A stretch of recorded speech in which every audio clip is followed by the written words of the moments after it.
There is a strange and painful truth about human psychology that almost no one talks about.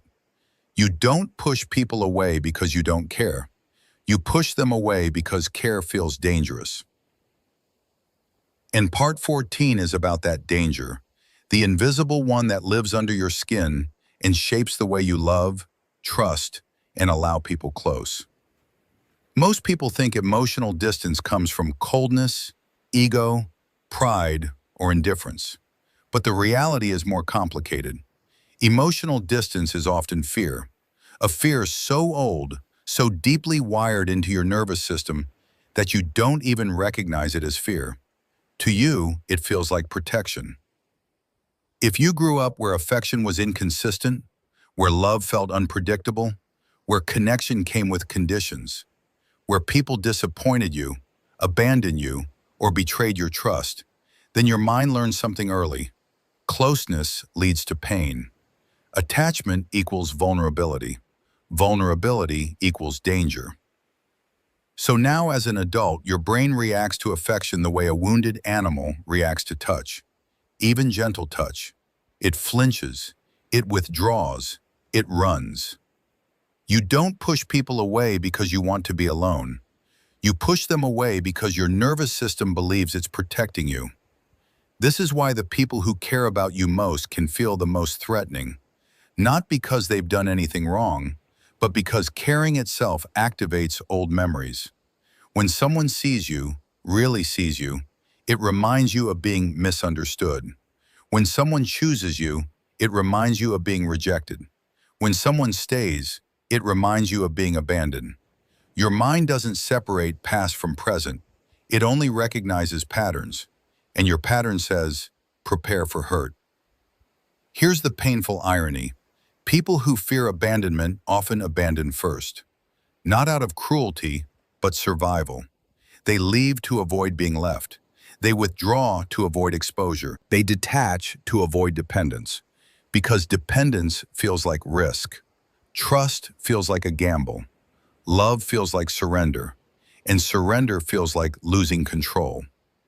Part 14 goes deeper. You don't just push away people who care. You're often drawn to people who don't. Why? Because unavailability feels familiar. Indifference feels predictable. Distance feels safe. You can't be hurt by someone who was never fully there. So you chase what cannot hold you and run from what can. Not because you're broken, but because your inner world is built on contradictions. You crave connection, but fear intimacy. You want closeness, but need distance. You seek love, but choose the unavailable. You want safety, but sabotage it. You desire affection, but feel unworthy. You want someone to stay, but expect them to leave. This is the psychology of avoidance, and it comes from one truth. Love requires lowering your guard, and your guard is the only thing that has ever kept you safe. But here's what most people never understand. Those who push others away often love the hardest. They feel everything deeply. They care intensely. They attach strongly, and they've been hurt profoundly. So they close their heart not because it's empty, but because it's overflowing. Overflowing with emotions they never learned to regulate. Overflowing with fears they never learned to soothe.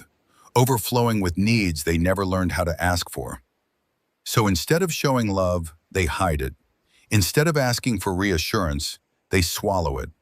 Instead of being vulnerable, they become distant. Instead of allowing themselves to be held, they pull away. Part 14 ends with the truth you've always avoided. You don't lose people because you're unlovable. You lose them because you don't believe you're safe to love. Healing begins the moment you stop treating love like a threat, the moment you let someone close without bracing for impact, the moment you understand not everyone is your past, the moment you realize support is not a setup, the moment you choose connection over fear. Because the greatest tragedy is not that people walk away from you, it's that you walk away from the very things your heart has been begging for.